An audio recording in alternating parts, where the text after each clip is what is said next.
பூக்கடை பூவைக்கு மல்லிகா மல்லிகை அவள் நீண்ட விரல்களில் தினந்தனம் அழகாய் நர்த்தனமாடும் வயிற்று புள்ளக்காரி இடுப்பில் 1.5 வயது பெண் பிள்ளையும் பூக்குடையும் சேர்த்து சுமந்து வந்து சாலையோரத்தில் பூக்கடை போடுபவள். அவன் கணவன் ஏகாம்பரம் காலையில் அவனுக்கு கடவுள் பக்தி, மாலையிலோ அவனது கையில் சாராய புட்டி என்று வாழ்பவன்.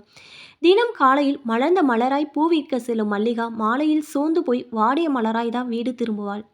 அது சென்னையில் பிரபல நகைக்கடைகள் இருக்கும் தெரு.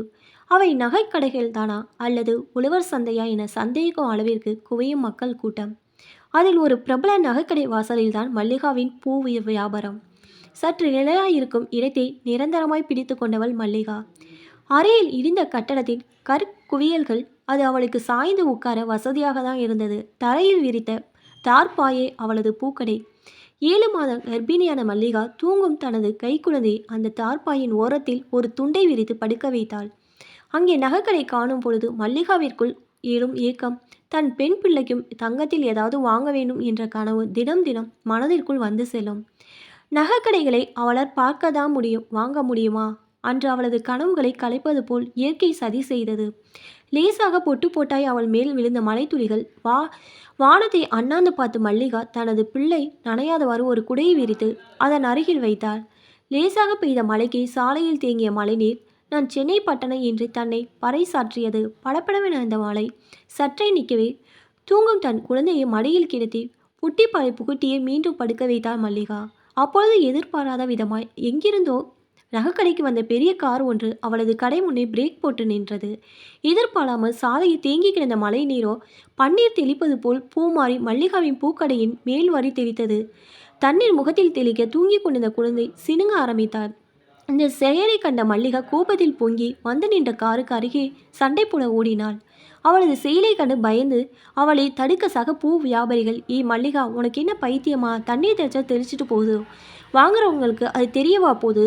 அந்த வண்டி யாருன்னு தெரியாம நீ ஆடாத, அது போலீஸ் அதிகாரி வண்டி என்றனர். அவர்கள் சொன்னது போலவே காரில் இருந்து இறங்கிய அந்த மனிதனை கண்டதும் பல தொலைக்காட்சிகளில் அவள் பார்த்திருக்கும் அதிகாரி அவர்தான் என்பது மல்லிகாவிற்கும் ஊர்ஜிதமானது. ஆனால் மல்லிகா சக வியாபாரிகளை பார்த்து, போலீஸ்னா என்ன, பயந்துடுவேனா? யார் செஞ்சாலும் தப்பு தப்பு தான் என கூறி சண்டையிட அவரை நோக்கி நடந்தாள். அதே நேரம் கடையிலிருந்து வெளியே ஓடி வந்த ஊழியர்கள் அதிகாரியை பார்த்து சல்யூட் அடித்து வரவேற்க பின்னால் காரிலிருந்து இறங்கினார் நகைக்கடை பொம்மையாக போலீஸ் அதிகாரியின் மனைவி. அவளை கண்டு மல்லிகா வியந்து போனாள். விதவிதமாய் அவரது மனைவி அணிந்திருக்கும் நகைகளை வைத்தே ஒரு நகைக்கடை ஆரம்பிக்கலாம் என்பது போல் தோன்றியது மல்லிகாவிற்கு. இன்னும் எதற்கு இந்த அம்மாவுக்கு நகைகள் என மல்லிகாவின் மனதிற்குள் பொறாமையான எண்ணம் எழுந்தது. அதற்கு பதில் வருவது போல், இனிய பிறந்தநாள் வாழ்த்துக்கள் அம்மா என்று போலீஸ் அதிகாரியின் மனைவிக்கு வாழ்த்து கூற வரவேற்றனர் கட ஊழியர்கள். அவசரமாய் அவர்கள் கடைக்குள் சென்றதும் வண்டியை எடுக்கப் போன டிரைவரை வேகமாய் சென்று மடக்கி பிடித்தாள் மல்லிகா. என்ன செய்கிற புள்ள, நகரு, புள்ளத்தாச்சின்னு பார்க்குறேன். இது போலீஸ் அதிகாரி வண்டி, தகராறு செஞ்சா ஜெயிலில் போய் கம்பி எண்ண வேண்டியதான் என்றார் கார் ஓட்டுநர். அதை கேட்டு வெகுண்ட மல்லிகா, நான் பார்க்கத்தான் மல்லிகை, பாஞ்சா தாங்க மாட்டீங்க. எந்த போலீஸுக்கும் பயப்படுறவ இல்லை இந்த மல்லிகா. அவரை கூப்பிடு, நியாயம் கேட்கிறேன் என்றார். சண்டை பெரிதாக மல்லிகாவிற்கு துணையாக சக பூக்கடை வியாபாரிகளும் ஒன்று சேர்ந்தனர். நிலைமை மிகவும் மோசமாக கடைக்குள் இருந்த போலீஸ் அதிகாரியை ஃபோன் செய்து வரவழைத்தார் அந்த கார் ஓட்டுநர்.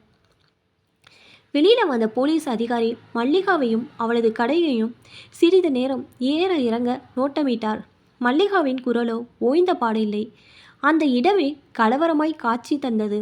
வேகமாய் சென்ற அந்த அதிகாரி ஒற்றை கையால் தூங்கி கொண்டிருந்த கைக்குழந்தையை தூக்கினார். தனது பூட்ஸ் காலால் கடையில் இருந்த பூக்களை தார்பாயுடன் எட்டி உதைத்தார். தெருவில் பூ பந்துகள் உருண்டோடின. போலீஸ் அதிகாரியை பார்த்து, அட பாவி, என் பிள்ளைய ஒன்றும் பண்ணிடாத என உறக்க கத்தினாள் மல்லிகா. என் பூக்கடை போச்சே என்று கத்தினாள்.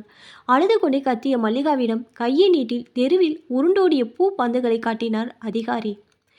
பூக்களுக்கிடையே பாம்பு ஒன்று நெளிந்து வேகமாக நடுரோட்டில் ஊர்ந்து கொண்டிருந்தது. கண் இமைக்கும் நேரத்தில் பூக்களுடன் அந்த பாம்பு காருக்கு இரையானது. அந்த நொடியில் உண்மையை உணர்ந்தாள் மல்லிகா.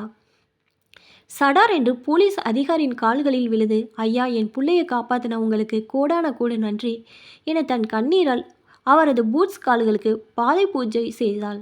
அமைதியாக அவர் உடனே நகைக்கடைக்குள் சென்று மனைவியுடன் திரும்பி வந்தார். அவர்களுக்கு கும்பிடு போட்டு நன்றி சொன்ன மல்லிகாவிடம் அவரது மனைவி, இங்கே பாருமா, இன்னைக்கு என் பிறந்த நாள், சாபமிடாம வாழ்த்து. அது போதும். இன்னைக்கு ஒரு ஏழை குடும்பத்துக்கு ஏதாவது செய்யணும்னு நான் வேண்டியிருக்கிறேன் என்று கூறி, சிறிய தங்கத்தோடு ஒன்றினை மல்லிகாவிடம் குழந்தைக்கு பரிசாக தந்தாள். சீக்கிரமா உன் மகளுக்கு காது குத்தி இதை போடு என்று கூறியபடி பதில் ஏதும் எதிர்பாராமல் காரில் ஏறினாள். நல் உள்ளம் கொண்ட அந்த தம்பதியினருக்கு கோடான கோடி வாழ்த்துக்கள் அங்கிருந்த நகை வியாபாரிகளிடமிருந்தும் குவிந்தன.